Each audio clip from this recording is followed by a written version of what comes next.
I remember announcing my retirement at 54, and my brother said to me, just wait. In no time at all, you're going to be bored out of your mind. And I thought at the time, challenge accepted. There's no way that I'm going to be bored. And all I could think about in terms of retirement was I no longer had to wake up to an alarm clock, have report cards done by certain deadlines, deal with disruptive students.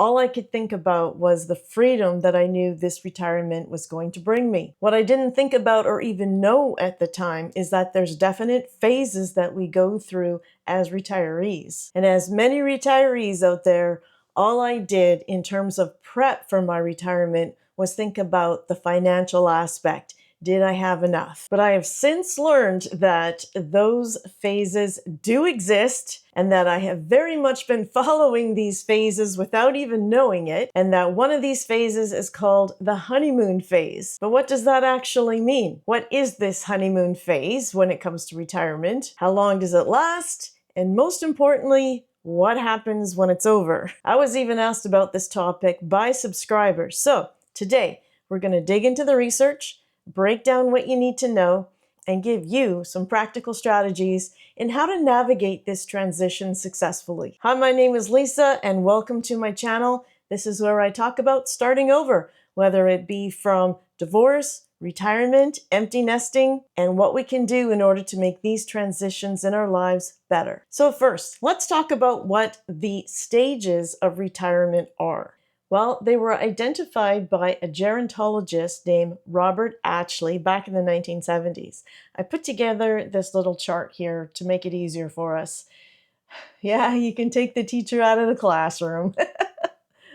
So it starts off with pre-retirement, and this is all the stuff that we do in order to prepare for retirement, all the excitement that leads up to it, the countdown, all of that stuff. And then, of course, there's the actual day. The day that we get to leave our place of employment, such as here where I'm leaving my school for the very last time. There's cake and cards and celebrations. And then, of course, the honeymoon phase that we're going to deal with today. Then it's followed by disenchantment, and then reorientation, and then finally stability. And at the very end, there's a stage called termination stage, which is really when we leave the retirement phase and we're going into what's more about dealing with health issues. But today we're focusing on the honeymoon phase. So think about it like an actual honeymoon after a wedding. You're excited, everything feels new and special, you're on a high.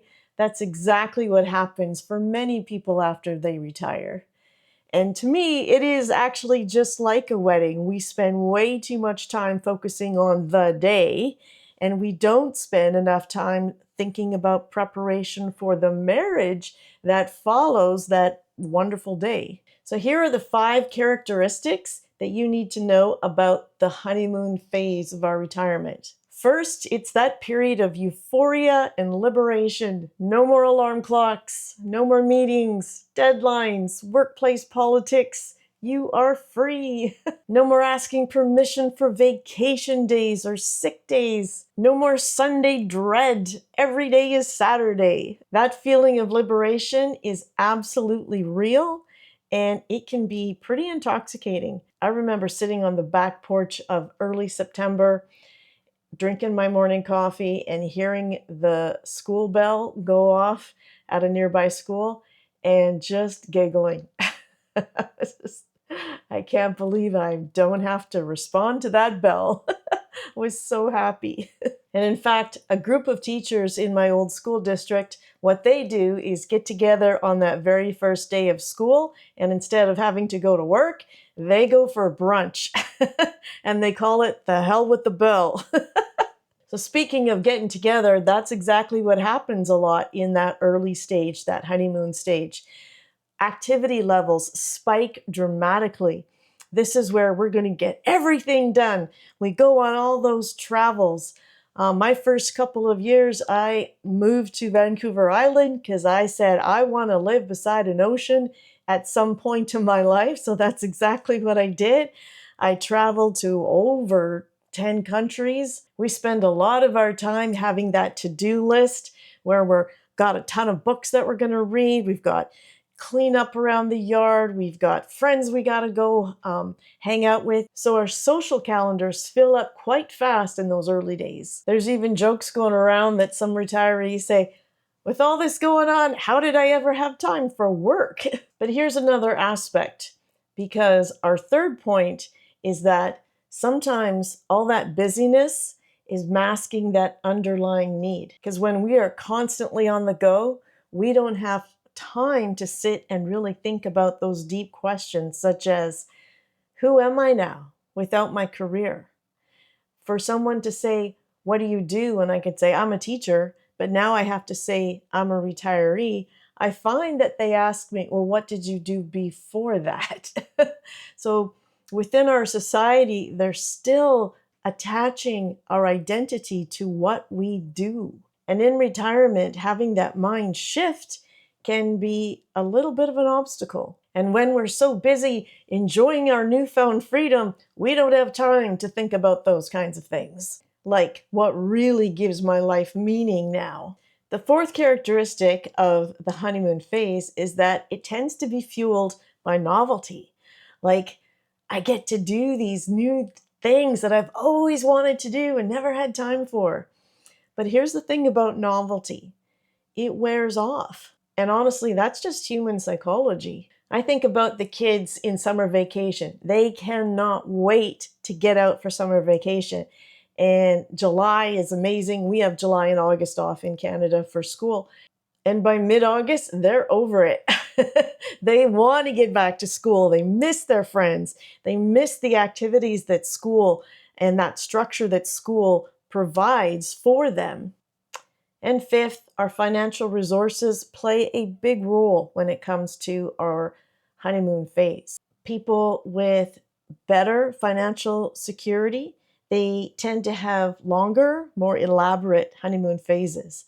But honestly, the psychological pattern can happen across all income levels. Even if you can't travel the world or just don't want to travel the world, you'll still have that same sense of freedom and excitement.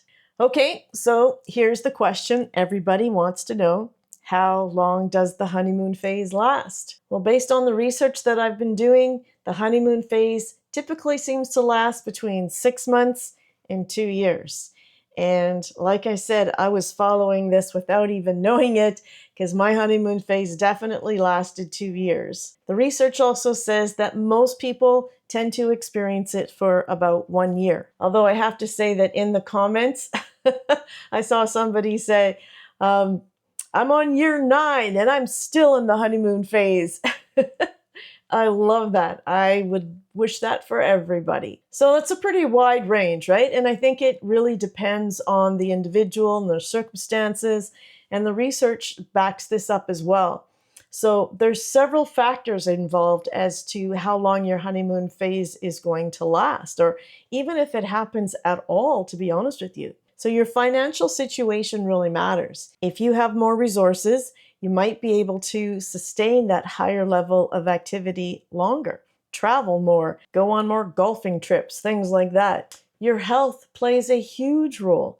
If you're dealing with health issues, that honeymoon phase might be shorter or honestly even non-existent. How much planning you did before retirement will also be a factor.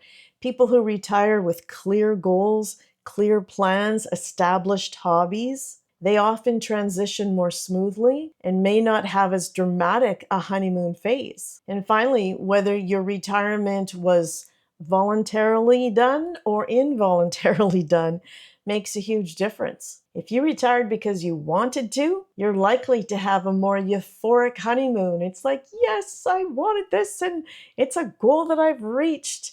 But if you were laid off or had to retire due to those health issues, you might skip this phase entirely. So let's talk about what happens when that honeymoon phase ends. This is where things get real, and it's something that a lot of retirees are not prepared for. The end of the honeymoon phase is often called the disenchantment phase, and it can feel like hitting a wall. It's like you wake up and look around and go, is this it? And here's what a lot of people typically experience. There's a letdown feeling. The novelty is worn off.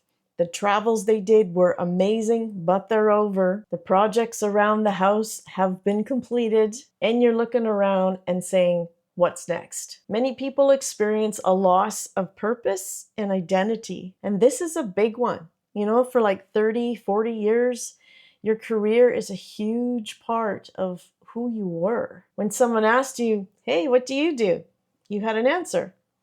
And now to say, I'm retired, you know, for some time I was so excited to say that, but I couldn't help but notice people would say, well, what did you do before that, right? Because they're attaching me to that career choice, that they're making that my identity. And so we start wondering, well, who am I if I don't have my job title? And for many, boredom and restlessness set in. That endless amount of free time, the fact that every day is Saturday, that felt so liberating at first, now feels a little bit aimless. Not every day can be exciting. Not every day could be the, I gotta go to the airport because I'm going to Greece. In fact, many days are ordinary. And for some, that can be really hard to accept. Social isolation can be huge for people. During that honeymoon phase, you are so busy, you may not have actually noticed that most of your acquaintances were people that you worked with. And now you're starting to realize that those casual activities that you did with your work friends aren't happening anymore, and they don't replace that deep, meaningful friendship that is so important to us. And especially if you've retired and they have not, you're going to find it really difficult to get together with them on a regular basis. And there is this need for structure that you didn't expect. When we first retire, we are so excited about having no structure. And I'm so anti-structure that anytime someone's trying to pin me down for meetings, I was like, nope, nope, nope, I'm not committing to anything because I do not want to have that. But that was during the honeymoon phase. And now that I'm working through onto the next part of this, I'm realizing I do want structure in my life. Because what used to feel absolutely amazing, every day being Saturday, now I kind of want to have an idea of what I'm going to do with myself during that day. Because when I wake up in the morning and say, what are you going to do today? And, you know, the answer is anything you want. Yeah, it feels great, but I also want to be able to say, okay, I'm going to get this and this and this accomplished. Some people describe this phase as feeling flat. It's not depression necessarily, but it's definitely like a turn down from that initial high that they felt in that honeymoon phase. So if you're watching this video and you're thinking, oh my goodness, that's exactly how I'm feeling right now, just know you're not alone. This is completely normal. Now, before we go any further, I want to address this really important question. Does everybody experience this honeymoon phase? And the answer is no. Not everyone has a clear honeymoon phase. So for example, if you retired involuntarily, such as there was a layoff or you had health issues that made it so you had to stop work, you might skip straight to the next stage, which is disenchantment. I think about my ex-husband who basically was forced to retire early because of his health issues. And I do not think he went through that stage of euphoria where he said, I'm free. It was more about, oh, now I need to deal with my health issues. I'm pretty sure he would have preferred to stay working instead of being so dramatically ill that he couldn't work. And so there is no euphoria if you didn't want to leave that work in the first place. For people who already have really strong hobbies or deep community ties or solid retirement plans before they left work, they might transition a whole lot more smoothly. So you won't have that dramatic whoosh of euphoria and then drop, because you've already built the foundation for your retirement life. And then for others, instead of experiencing euphoria on their retirement day, they experience anxiety. The loss of structure, income, and identity hit them immediately. And that whole feeling of, wow, this is awesome, never comes along because they're so busy being worried. And then, of course, some people, they transition into retirement so gradually with, let's say, part-time work, contract work, consulting, that it just kind of blends into retirement. So again, that transition doesn't feel as, I'm working, now I'm not. So their transition is more gradual, less dramatic. So if you didn't experience a honeymoon phase like I'm describing, that's okay. It's kind of more pronounced in people who retired voluntarily with adequate financial resources, and they had been looking forward to it, counting down the days by crossing them off on the calendar. The important thing is just to understand what these stages are so that you can navigate your own experience, whatever that happens to look like. Okay, so let's get down to the strategies. What can we do when our honeymoon phase is over? I'm going to share with you 3 strategies that the research says works, and I can tell you from personal experience, they're right. Strategy number 1, establish meaningful routines and structure. I know, it seems counterintuitive. I was so anti-structure. And now I'm saying we need to have structure in our lives. But hear me out. I have a plaque right here that says, life isn't about finding yourself. It's about creating yourself.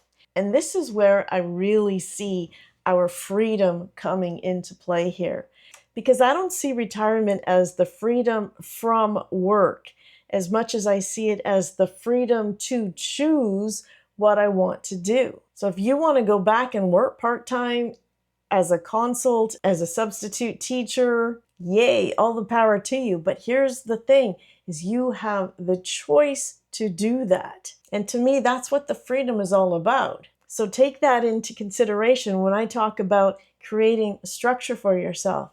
You get to create a structured day that is all around the choices that you want to make. It's about creating a flexible framework of your day that gives your days purpose without feeling like you're constrained in any way. So this might look like regular volunteer work 2 to 3 times a week, a morning routine that includes exercise, coffee and a good book, taking a class that meets every Tuesday, a hobby of your choice that has regular meeting times, practice times. But here's the thing, the key word here is meaningful. We're not talking about just doing things to fill time. We're talking about creating rhythms in our lives that give our life shape and purpose. The year before I retired, I started learning how to work online. And although I have made many changes in terms of what I do and which companies I've partnered up with, the whole process of learning has been an absolute godsend for me because it's kept me learning and thinking and meeting new people and giving me that purpose. Even if it's to make absolutely no money, I'm still learning. So for example, I started learning how to do some animation. And with that interest, I was making little videos for my grandson and decided to take that skill set that I had learned and create a whole channel dedicated to my dog, Zoe. And here's a little clip of what I've learned how to do. Now, will Sing with Zoe ever be monetized? I don't know. And it's a children's channel, which also means that the monetization process is more difficult and we don't make as much money. But it's definitely a labor of love. And my grandson was with me yesterday and said, I want to watch Zoe, which just fills my heart. So it's definitely a labor of love, and I love the learning curve involved, and who knows where it will lead. But even if I never made a dime at it, it has still brought me a lot of joy. Strategy number 2 is cultivating deep social connections and community. This is absolutely critical, and it is where a lot of retirees struggle, especially men. I think we don't realize how much we rely upon our work in order to give us those social connections, because we'd see our colleagues every day. We had meetings, we had lunch conversations, happy hour. In my staff, we called it choir practice. But you may not have realized just how much of your social life was tied to your job until it was gone. But now we need to be more intentional about building those meaningful relationships. And it isn't just staying busy or, those surface level activities. It's not just going to the gym or playing golf once a week with, different people all the time. It's actually having regular, repeated contact with the same people, doing things that allow for that real connection and real conversation. So here are some ideas. Join a group that meets regularly, like a book club, a hiking group, community choir, the Red Hat Club. Volunteer for a cause you actually care about, not just to fill time. Take a series of classes where you see the same people week after week. For example, I often thought I'd go back to school in my retirement and get another degree because seniors can actually take classes for free. We can audit the classes. I went to those classes with seniors in them years ago, and I always thought they added a lot of flavor to the class. Some of my classmates were angry that the seniors were in there because they felt that they were taking up a seat. It wasn't true at all. They were additions to the classroom, and I thought the value that they brought to the classroom with their conversations and world wisdom was invaluable. Join a service organization like Rotary or Kiwanis and get involved in your place of worship if you have one. Being honest, this is one of the biggest reasons as to why I chose to move to a 55 plus community. I knew that this was going to be a big factor for me in being successful in my retirement years. So I wanted to be in a place where we had those opportunities for social connection. And I was realizing the other day that since moving here, I have definitely laughed more, danced more, drank more, exercised more. We're going out for a birthday party for one of the gals on Friday. There's so much opportunity here in a community like this that I knew wasn't going to come my way had I stayed where I was. Now, if you are not able to get into a community such as I have, then it's up to you to reach out. Guys, there's so many opportunities out there, like on Facebook, for example. I noticed that there are multiple women's groups and men's groups as well talking about different opportunities that they're doing, like bowling leagues and casino nights, and because they have like the prime rib night at the casino, right? It doesn't mean you have to gamble. It just means they're going there for supper just to hang out and get to know each other. Walking groups, kayak groups, hiking groups. There's just so much opportunity. You just got to be a little more adamant about reaching out and finding them. And strategy number 3, redefine your identity and purpose. And this is the deepest work because it's the one that most people avoid because it's uncomfortable. For decades, our career was like part of our identity. Now you need to figure out who you are beyond that role. And this does not happen overnight. It's a process of reflection and experimentation. So some practical approaches are journaling about what gives your life meaning, working with a retirement coach or therapist, gradually building what some researchers call a portfolio life. This is a collection of activities that together create purpose. And I love this idea. When I came across this in the research, I realized that is what I'm doing. Because instead of saying, I'm a teacher, I'm creating a portfolio of activities that I do that create who the new Lisa is. So the new Lisa takes care of her grandchildren part-time because that's what she's chosen to do. Works online and makes, pockets of money here and there because that's what she's chosen to do. Is learning how to become a YouTuber, do animation, and even writing books for KDP. This is what's exciting to me because it's not just a one label anymore. It's all the bits and pieces of things that I want to do that I get to pull together in my portfolio. I get to choose how to create my life. Focus on contribution rather than just consumption. What can you give? Not just what can you do for yourself. And think about your legacy. What do you want to be remembered for? Especially when we're retiring in our 50s and early 60s, we could have 30 to 40 years of a life that we can create. And one helpful framework is to think about these areas: learning, connecting, contributing, and creating. How can you incorporate each of these into your retirement life? Maybe you're learning a language, connecting through a community group, contributing as a mentor, or creating through photography or woodworking. Everyone's mix will be completely different. But the key is to recognize that this is inner work. You can't stay busy enough to avoid it forever. At some point, you need to answer the question, what makes my life meaningful now? Okay, so let's bring this all together. The retirement honeymoon phase is real, and it's a wonderful time. But also know that it does not last forever, and that's okay. And this does not mean that retirement is going to be disappointing. It just means that that initial euphoria will give way to something more sustainable, as we'll see in later stages in that stability stage. But the key is preparation. I had no idea this was coming because I wasn't prepared. If you're still in that honeymoon phase right now, use some of that energy to build the foundation that you'll need later. Those meaningful routines that we talked about, the deep social connections, and a sense of purpose beyond just staying busy. And if you're past the honeymoon phase and feeling that letdown, just know that is normal. It's not a sign that you made a mistake retiring. It's just a transition phase. Use the 3 strategies we talked about.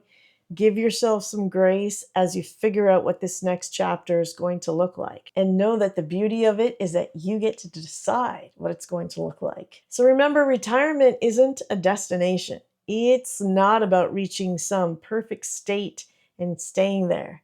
It's an ongoing process of growth and adjustment and discovery. So I hope you found this video helpful. Please give it a thumbs up and consider subscribing.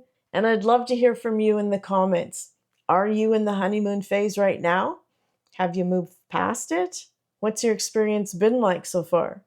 Your insights will help create community and help other viewers realize that they are not alone. So thank you so much for watching, and check out this video where I share what my experiences have been like so far as a retiree at the age of 54. And until next time, have a wonderful day.